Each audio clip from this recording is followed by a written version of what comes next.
वो मैं ये कह रहा था कि अगर आपने हमारा चैनल अभी तक सब्सक्राइब नहीं करा तो अब भी कर दो, नहीं तो बड़ा पछताओगे, बड़ा पछताओगे। म्यूजिक डायरेक्टर पप्पू प्यारा।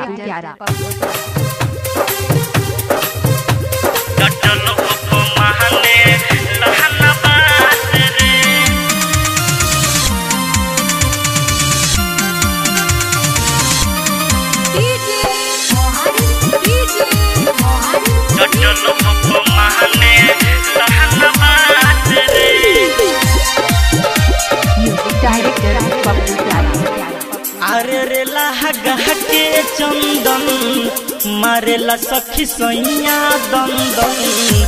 अरे रे लहगा के चंदन मारेला सखी सैया दंदन। डटल हो महाने लहना बात रे। कबो करे चिटी कबो पटे करेला। दादा रे अलबत करेला। रातों दिन हमारा के गत करेला। मानेला ना बंद फटाफट करेला। अरे रे लहगा के चंदन मारेला सखी सोइया दंदन। अरे रे लहगा के चंदन मारेला सखी सोइया दंदन।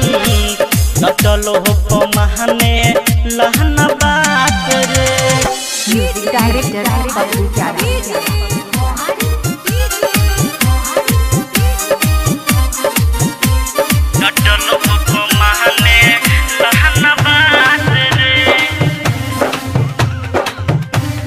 म्यूजिक डायरेक्टर पप्पू प्यारा।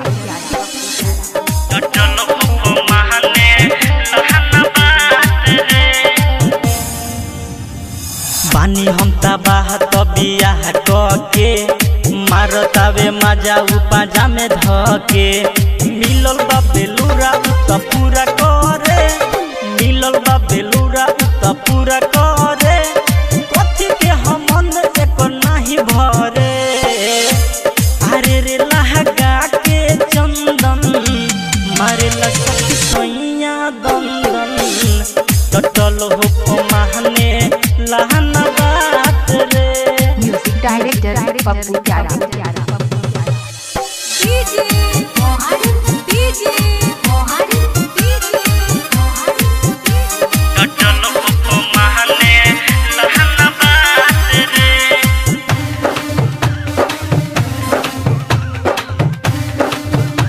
म्यूजिक डायरेक्टर पप्पू प्यारा।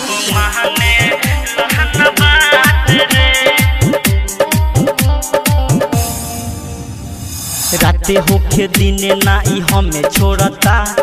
भिरेला तो रोज 8 काठा कोड़ता। राजा जी धनंजय से दिल डरता। राजा जी धनंजय से दिल डरता।